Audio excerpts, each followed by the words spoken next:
So let's talk a little bit about, let's just say we've been doing our homework.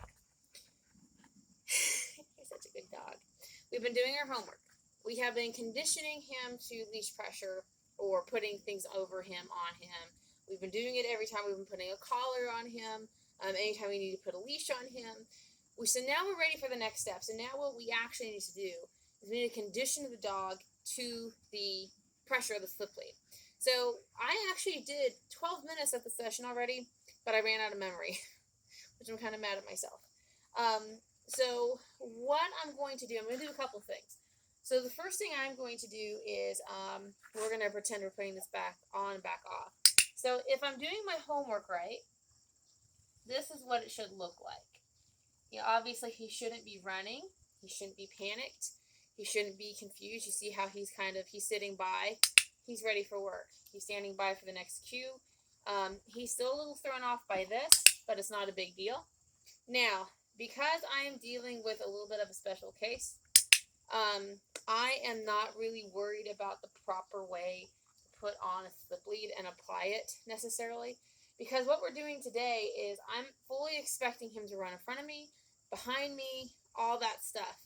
And he may not, because I think he did most of that in the beginning.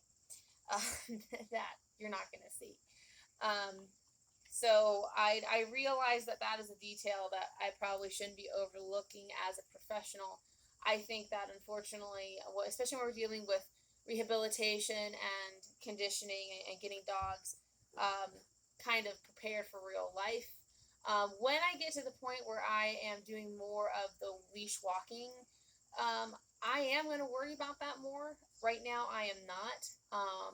So I know, there's a certain way it has to be put on, with looks like a P and all that stuff. But I'm not worried about that right now, because the idea is just to have him understand the pressure. The pressure means this way. The pressure means towards me. If he can survive the pressure, that he gets something out of it. That's the point. So again, we should be having a dog by now that should be pretty conditioned to us, putting a hand over, putting a hand around, taking something on, taking something off. He's still a little uncomfortable about it, but he's not hightailing it and running anymore. Okay, so now what we're going to do is we're going to go back to kind of revisit our very first session, which was luring the dog kind of in. So, I know I messed up on my timing there. But what I want him to understand, and he does understand this concept because, again, he has done this. This is his second time doing this kind of session. So what I'm going to do is I'm going to bring him towards me, and I'm going to encourage him to follow.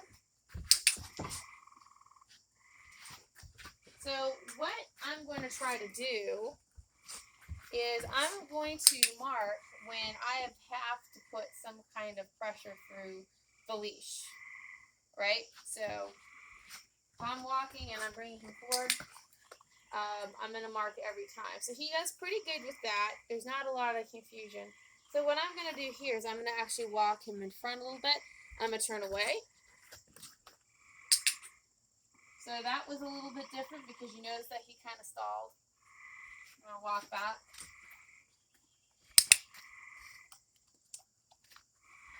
I don't have that many hot dogs left at all. So we're going to do what we can. So in the beginning, the part that you're not going to see is he did have a couple of panic moments, especially when I'm walking around and he's on that one side and he tried to dodge to be on that side. What I do want to set up in the beginning is I do want to set up the idea that, yes, he is going to have to walk on one side or the other.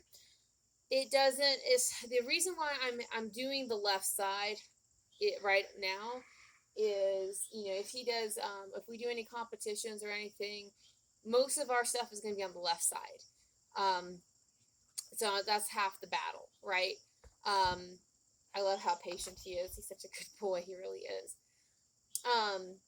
With that being said, you can train your dog to walk on either side. I usually do because if I'm walking multiple dogs at the same time, they have to be comfortable on both sides. But I usually will start my dogs on the left or I train them on the left. If I, again, like with him, like if he were to perhaps go as far as he can go and actually do competition or something, and he's able to do like a competition heel. In the sports that I am interested in doing, it would be on the left primarily. He wouldn't have to do either side usually. Right? He's got the slip lead in his mouth. He's bored. Okay, there you go. So I'm going to have him walk around. So I'm putting some pressure through that corner. He's like, ooh, I'm going to get marked. So what I'm doing, I'm essentially conditioning him to any time that there is pressure through the leash, he's going to get a reward out of it, which is what we want. So right here, I'm going to pull him back a little bit. He's like, what happened? There. So instead of letting him run in front of me, I did apply a little pressure. I'm going to try that again. I'm going to shorten my line a little bit. Boy. So again, what I'm going to do next time, because he's doing so well. Hey, guys. Nope, we're not doing that.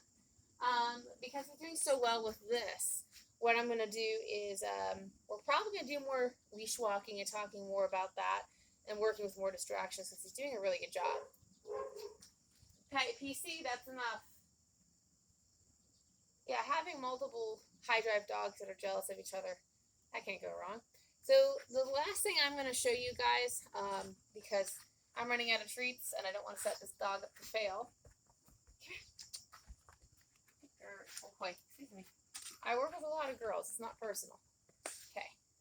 So what I'm going to do is now, for his basic obedience stuff, we have worked on some luring into positions. But I also want him to start understanding that when he feels the pressure, and you saw him, it was a default response what happened over here when he was rushing too far in front of me. Instead of panicking, what he did is he actually went into a sit as a default. So what I've been doing in correlation with understanding the pressure is, anytime I pull up, it means down. So instead of panicking, I would much rather him sit. What do you want me to do? What's my next cue? Versus he feels the pull, and oh my gosh, I'm going to die. That's essentially what I'm looking for. So, yeah, you're getting bored. All right, so if I pull up, I'm going to mark. I'm not going to necessarily give these a name yet. I'm not really worried about it. But what I'm going to do here is I'm going to actually have him, how I have my lead, start pulling him down. I'm going to lure him down. So obviously what I really like is I like to have a dog that's really good on a food lure, but that's not necessarily the case. I'm going to be using the leash as a support almost. So you saw how he immediately went to sit. I didn't give him any hand cues. I don't think I might have. I'm going to watch this back to see if I did. But all I remember doing is putting some pressure through the leash, and he understood that as sit. And then I'm going to take this. I'm going to lure him down. Good boy.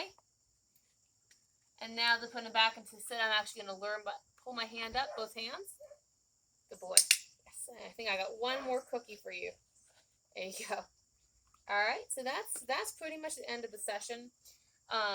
So what I'll probably go over next time is proper placement of your slip lead. I know I kind of do as I say, not as I do kind of thing. Yeah, you happy? You gonna get it? Yeah.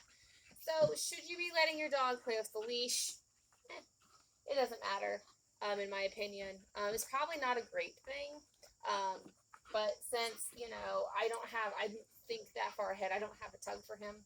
I'm just gonna, and he's excited that he did all that work. I'm gonna let him play a little bit, and I would rather have him have this reaction versus being terrified and running away like he was doing. So those are some things that you can practice. That would be the next step after I condition the slip lead, and then I can actually start doing a little bit more. So with that being said, I think we're ready to start working on leash walking and adding some distractions. So hopefully we'll be doing that sooner than later, because I think it'll behoove of us to start going out into the public and start doing some cool things, right? Yeah, he's a weirdo. There you go, guys.